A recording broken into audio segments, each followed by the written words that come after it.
1 Samuel pasal 24 ayat 1 sampai 23. Daud membiarkan Saul hidup.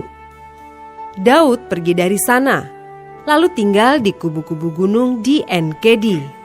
Ketika Saul pulang sesudah memburu orang Filistin itu, diberitahukanlah kepadanya demikian. Ketahuilah, Daud ada di padang gurun En-Gedi. Kemudian Saul mengambil 3.000 orang yang terpilih dari seluruh orang Israel, lalu pergi mencari Daud dan orang-orangnya di gunung batu kambing hutan. Ia sampai ke kandang-kandang domba di tepi jalan. Di sana ada gua dan Saul masuk ke dalamnya untuk membuang hajat.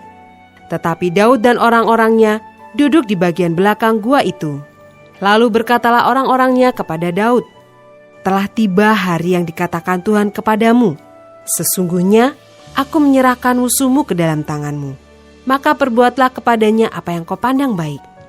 Maka Daud bangun, lalu memotong punca jubah Saul dengan diam-diam. Kemudian berdebar-debarlah hati Daud, karena ia telah memotong punca Saul.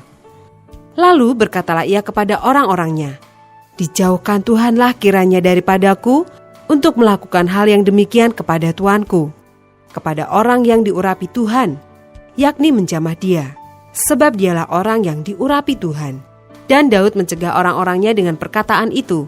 Ia tidak mengizinkan mereka bangkit menyerang Saul. Sementara itu Saul telah bangun meninggalkan gua itu, hendak melanjutkan perjalanannya. Kemudian bangunlah Daud. Ia keluar dari dalam gua itu dan berseru kepada Saul dari belakang. Katanya, "Tuanku Raja." Saul menoleh ke belakang. Lalu Daud berlutut dengan mukanya ke tanah dan sujud menyembah. Lalu berkatalah Daud kepada Saul, "Mengapa engkau mendengarkan perkataan orang-orang yang mengatakan, sesungguhnya Daud mengikhtiarkan celakamu? Ketahuilah, pada hari ini matamu sendiri melihat bahwa Tuhan sekarang menyerahkan engkau ke dalam tanganku dalam gua itu. Ada orang yang telah menyuruh aku membunuh engkau, tetapi aku merasa sayang kepadamu, karena pikirku, aku tidak akan menjamah tuanku itu, sebab dialah orang yang diurapi Tuhan. Lihatlah dahulu ayahku, lihatlah kiranya punca jubahmu dalam tanganku ini.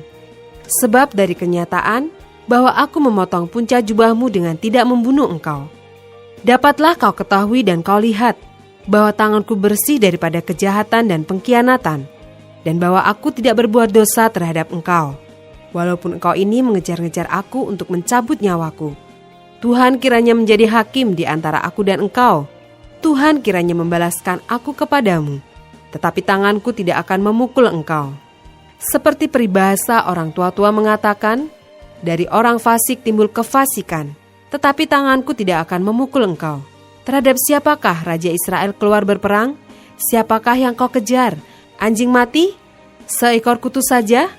Sebab itu Tuhan kiranya menjadi hakim yang memutuskan antara aku dan engkau. Dia kiranya memperhatikannya, memperjuangkan perkaraku dan memberi keadilan kepadaku dengan melepaskan aku dari tanganmu. Setelah Daud selesai menyampaikan perkataan itu kepada Saul, berkatalah Saul, "Suara mukah itu, ya anakku Daud." Sesudah itu dengan suara nyaring menangislah Saul. Katanya kepada Daud, "Engkau lebih benar daripada aku, sebab engkau telah melakukan yang baik kepadaku, padahal aku melakukan yang jahat kepadamu. Telah kau tunjukkan pada hari ini betapa engkau telah melakukan yang baik kepadaku. Walaupun Tuhan telah menyerahkan aku ke dalam tanganmu, engkau tidak membunuh aku. Apabila seseorang mendapat musuhnya, masakan dilepaskannya dia berjalan dengan selamat? Tuhan kiranya membalaskan kepadamu kebaikan ganti apa yang kau lakukan kepadaku pada hari ini.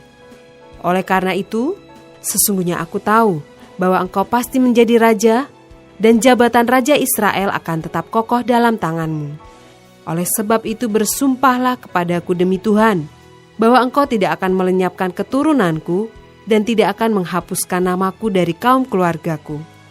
Lalu bersumpahlah Daud kepada Saul. Kemudian pulanglah Saul ke rumahnya, sedang Daud dan orang-orangnya pergi ke kubu gunung.